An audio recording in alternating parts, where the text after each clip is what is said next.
ఈ ఎన్నికలలో ఎమ్మిగనూరు నుంచి ఎవరు గెలుస్తారన్న? బుట్ట రేణుకమ్మ గారు గెలుస్తారు. ఎందుకు అనుకుంటున్నారు? ఆమె బీసీ చేనేత సామాజిక వర్గం కాబట్టి ఆమెకి బీసీ మద్దతుగా ఎక్కువ ఉంది. మరి చేనేత కూడా ఎప్పుడో ఒక 40 సంవత్సరాల కింద వాళ్ళ చేనేతలకి ఇక్కడ మాసాన్ కుటుంబాలకు వచ్చేది. ఇప్పుడు అదేవిధంగా చేనేతకు వచ్చేది కాబట్టి ఇక్కడ చేనేత వాళ్ళు ఎక్కువ 40,000 ఓట్లు ఉన్నాయి నియోజకవర్గంలో.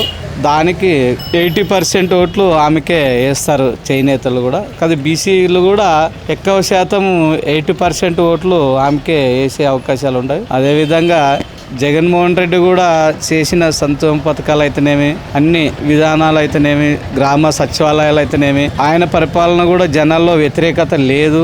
దాన్ని బట్టి రాష్ట్రం పైన అయితేనేమి, నియోజకవర్గంలోనైతేనేమి ఓటర్స్ ప్రభావము వైఎస్ఆర్సీపీ వైపే ప్రభావం చూపుతుందని, అత్యధిక మెజార్టీతో బుట్ట రేణుకమ్మ గారు గెలుస్తారని జనాల్లో సర్వే విధంగా కూడా అన్ని చోట్ల ఇదే వినిపిస్తుంది. ఎమ్మిగనూరు మండలం ఎప్పటికీ చెన్నకేశవరెడ్డికి 15,000 నుంచి 18,000 వస్తుంది. ఇప్పుడు కూడా అదే మెజార్టీ వస్తుంది.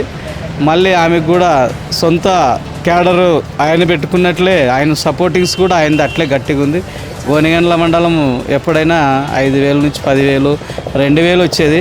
ఈసారి మా మండలానికి పోటీగా నిలబడింది. అది 15,000 వస్తుందని మా ఫ్రెండ్ సర్కిల్ అయితేనేమి, మాకు తెలిసిన వ్యక్తులు అయితేనేమి, మరి అదేవిధంగా గోనిగండ్ల, పెద్దమరడి, చిన్నాటూరు, పెదనాటూరు, పిల్లిగుండ్ల, మరి ఆ వల్ల గ్రామాల నుంచి చాలా వలసలు వచ్చి వైఎస్ఆర్సీపీకి గట్టి మద్దతు ఇచ్చి చేస్తుంటారు.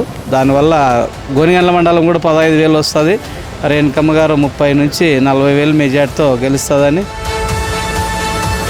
ఫ్యాను గుర్తుకు ఓటేద్దాం, బుట్ట రేణుకమ్మను గెలిపిద్దాం.